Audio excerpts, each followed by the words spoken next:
Hello everyone and welcome back to Causality with Boris, all broadcasts from SobolevSpaces. In this video, I talk about estimating treatment effects. Counterfactual nature of estimates, role of conditioning variables are the main topics of this lesson. Make sure you watch till the end for some insights on why backdoor adjustment works and to compare the takeaways with your lecture notes. As always, I prepared a PDF that goes along with this video. Check out the link in the description and the PDF will be sent to your inbox. The causal inference comes in two parts: identification and estimation of treatment effects. We looked at causal diagram to see if treatment effect is identifiable by conditioning. Then we use data to estimate it. Pearl's formulas link counterfactual treatment effect to observational data. Why is it counterfactual? Because it refers to expected outcome in the study population as if everyone was treated, and then again as if no one was treated. While in reality, the study population is made up of the treatment groups. Some treated, some not. For instance, in a 2012 paper, 𝗖𝘂𝘂𝘀𝗶𝘁𝗵 and colleagues compared two methods of revascularization, angioplasty and bypass surgery. Both restore blood supply to the heart muscle. If angioplasty, cardiologist opens the narrowing in the artery, restores the blood flow, and then places a stent to hold the artery open permanently. If surgery, cardiac surgeon connects coronary arteries with the aorta to bypass the narrowing. Angioplasty is they say mechanical solution to a biological problem, and surgery provides direct anatomic revascularization. Look at this diagram from 𝗖𝘂𝘂𝘀𝗶𝘁𝗵's study. It shows patients in two groups. Green is angioplasty group. Surgery is orange. The horizontal axis shows suitability for surgery according to clinical profiles. Bars are counts of patients, and for higher scores, orange bars are taller. It means patients more suitable for surgery had it. Green bars are taller among lower scores. It means patients are less suitable for surgery are in the angioplasty group. Still, a significant number of patients with higher scores underwent angioplasty. So, patients who were more suitable for surgery had angioplasty. And 𝗖𝘂𝘂𝘀𝘶𝑵 asks, what if all these green bars were orange instead? If patients more suitable for surgery had it instead of angioplasty, what proportion of repeat revascularization could be avoided, he asks. Here's another question. If the entire patient population had angioplasty, then what would be the clinical impact? Angioplasty is known for fewer follow-up strokes, so we consider the surgical patients who are more suited for angioplasty, and we ask, had they underwent angioplasty instead of surgery, what proportion of strokes could be avoided? How did 𝗖𝘂𝘂𝘀𝘶𝑵 answer these questions? By comparing the expected survival if each method were applied to all study patients. Yet the study population is made up of treatment groups. Some patients were treated with surgery, and some were treated with angioplasty. This means 𝗖𝘂𝘂𝘀𝘶𝑵 considered a counterfactual situation. Potential outcomes of angioplasty among surgical patients and potential outcomes of surgery among angioplasty patients. That brings us to the difference between associational and causal inference. We say both covariation and causation manifest as association. How we spot association? Well, by comparing mean outcomes between treatment groups, or risks if the outcome is binary. This plot shows the association between treatment and outcome, treatment X and outcome Y. The orange rectangles represent outcome probability for applying and withholding treatment. They are conditional probabilities because treated and untreated units aren't the same. When X is 1, the outcome probability is larger than when X is 0, 2 in 3 versus 2 in 9, The association is positive. Treatment effect reasoning is different. It compares expected outcomes between all treated and all untreated patients. Marginal means, we call them. If the outcome is binary, we compare marginal risks. Let's take a look at these two plots.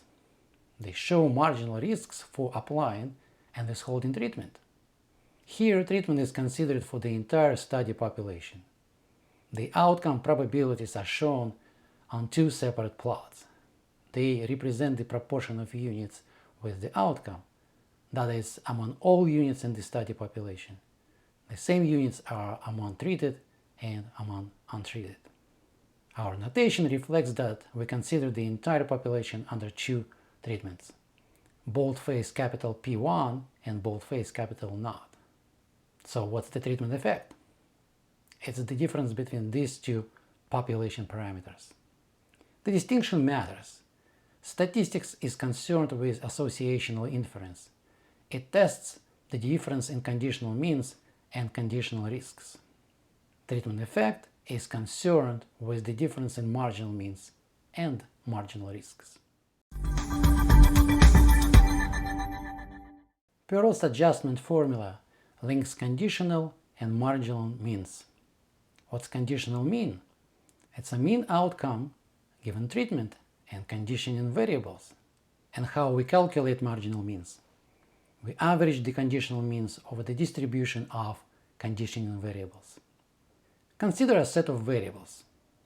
If it satisfies the backdoor criterion, then the treatment effect is identifiable and is given by a formula that involves conditional means. How do we estimate these conditional means? Well, it's a technical question, not a conceptual one. What is the conceptual significance of this formula? It links quantities we observe with counterfactual quantities we imagine. And here's Pearl's argument. If conditioning set blocks all backdoor paths from treatment and outcome, then in each stratum defined by this conditioning set, treatment effect coincides with the stratum-specific effects. Why this connection between real and counterfactual works? Consider the joint distribution of the variables in the original DAG before intervention. Then our goal is to express the joint distribution of a new post-intervention DAG, and in terms of original distribution, which is a product of univariate conditional probabilities we can observe.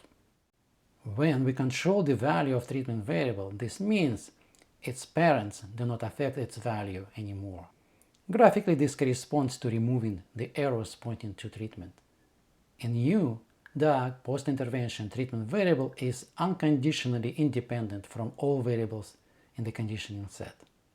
On the other hand, by conditioning on them in the original DAG, we block their influence through non-causal paths. Probabilities for any common cause are the same in the original and the new DAG, and conditional outcome probability doesn't change. Only the values of variables that influence might change. Let's take another look at Pearl's adjustment formulas. You may recognize the classical method in epidemiology, stratification. Consider combinations of conditioning variables. They define a series of disjoint strata.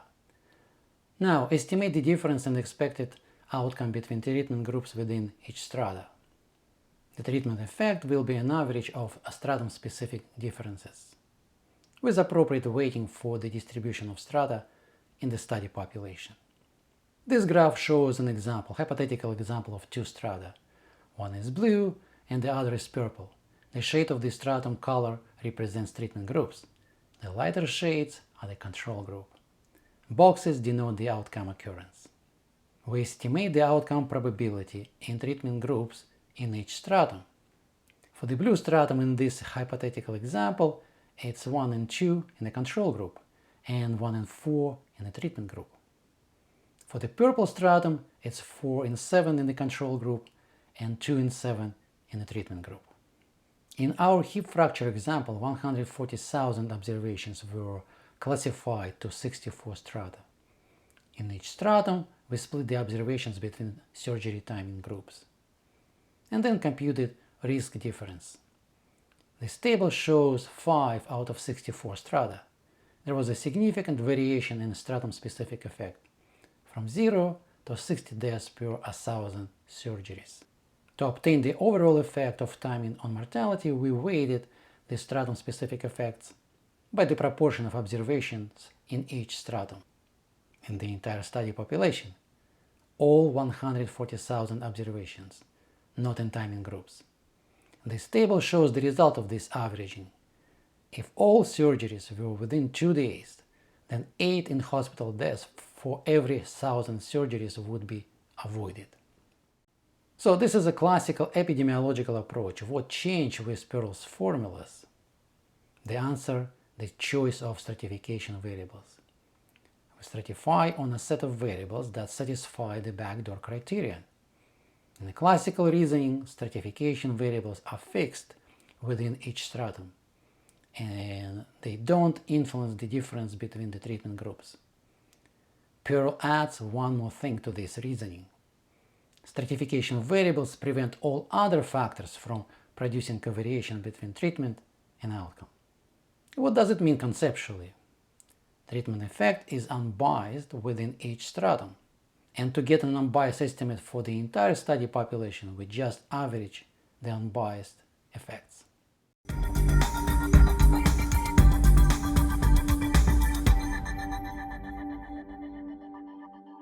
Let's recap. You learned about counterfactual nature of marginal means. You learned we use conditional probabilities to derive the treatment effect, which is the difference of counterfactual means. Conditional probabilities are estimated from observational data. Well, don't skip the revascularization example. It shows how observational data lead to counterfactual questions. If you're interested in deriving the backdoor estimation formula, it is in my extra material for this video. Follow the link in the description, register your email, and the PDF will be sent to your inbox. Keep on watching.